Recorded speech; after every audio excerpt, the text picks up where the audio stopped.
মহানবী হজরত মোহাম্মদ মুস্তফা আহমদ মুজতবা সাল্লাল্লাহু আলাইহি ওয়াসাল্লামের ১৫০০তম শুভ জন্মদিন উপলক্ষে পবিত্র ঈদে মিলাদুন্নবী সাল্লাল্লাহু আলাইহি ওয়াসাল্লাম সম্মেলন অনুষ্ঠিত হয়েছে।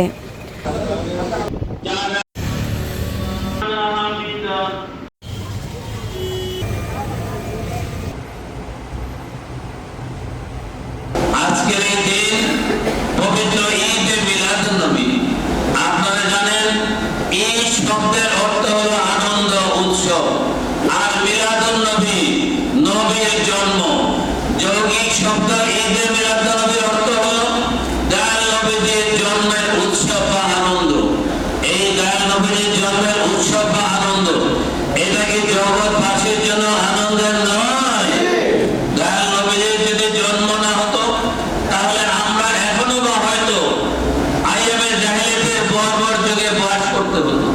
দয়াল নবী জন্মগ্রহণ করেছিলেন তখনই যখন সারা পৃথিবী পাপাচার অনাচার অবিচারে এমন ভাবে ছয়লাভ করেছিল। ইতিহাসে ওই যুগকে আইয়ামে জাহেলিয়াতের যুগ, বর্বর যুগ হিসেবে আখ্যায়িত করা হয়, অন্ধকার যুগ হিসেবে আখ্যায়িত করা হয়।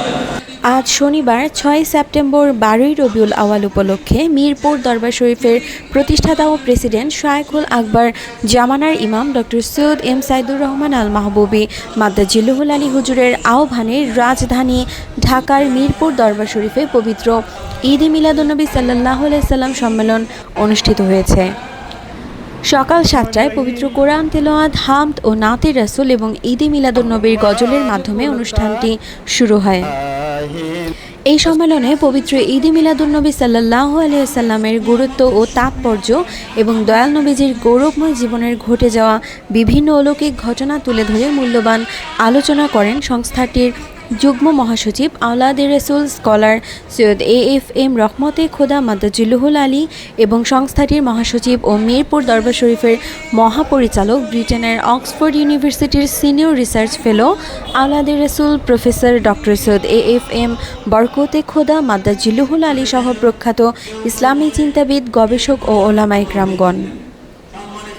বাদ জোহর উক্ত সম্মেলনের আহ্বায়ক শায়খুল আকবর জামানার ইমাম ডক্টর সৈয়দ এম সাইদুর রহমান আল মাহবুবী মাদ্দাজিল্লুহুল আলী হুজুর ১২ই রবিউল আওয়াল পবিত্র ঈদে মিলাদুন্নবী সাল্লাল্লাহু আলাইহি ওয়াসাল্লামের গুরুত্ব তুলে ধরেন এবং পবিত্র কোরআন, হাদিস ও ঐতিহাসিক তথ্য দিয়ে প্রমাণ করেন হযরত রাসূল সাল্লাল্লাহু আলাইহি ওয়াসাল্লাম বিদায় হজের ৮১ দিন পর পহেলা রবিউল আওয়াল ওফাত লাভ করেন। সুতরাং ১২ই রবিউল আওয়াল হযরত রাসূল সাল্লাল্লাহু আলাইহি ওয়াসাল্লামের ওফাত দিবস নয়, এই দিনটি শুধুমাত্র তার শুভ জন্মদিন।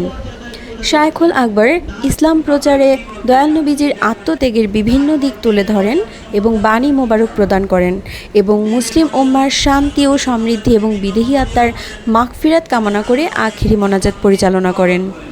এবারের পবিত্র ঈদে মিলাদুন্নবী সাল্লাল্লাহু আলাইহি ওয়াসাল্লাম সম্মেলনে রাজধানী ঢাকাসহ দেশের ৬৪ জেলা থেকে গণ্যমান্য নেতৃস্থানীয় ব্যক্তিবর্গসহ বিপুল সংখ্যক শান্তিপ্রিয় আশিকে রাসূল ও ধর্মপ্রাণ মুসলমান ভাইরা যোগদান করেন।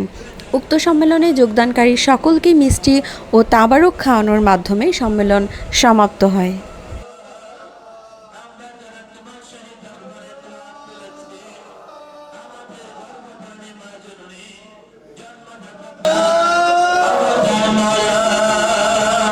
হাদিস থেকে জানা যায় কবরের মুর্দাররা জীবনের কর্ম দেখতে পারে।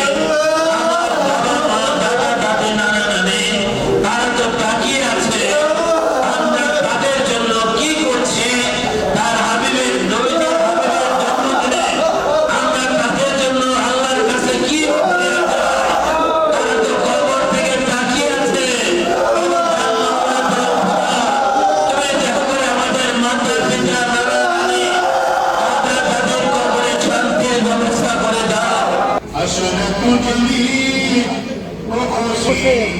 আসলে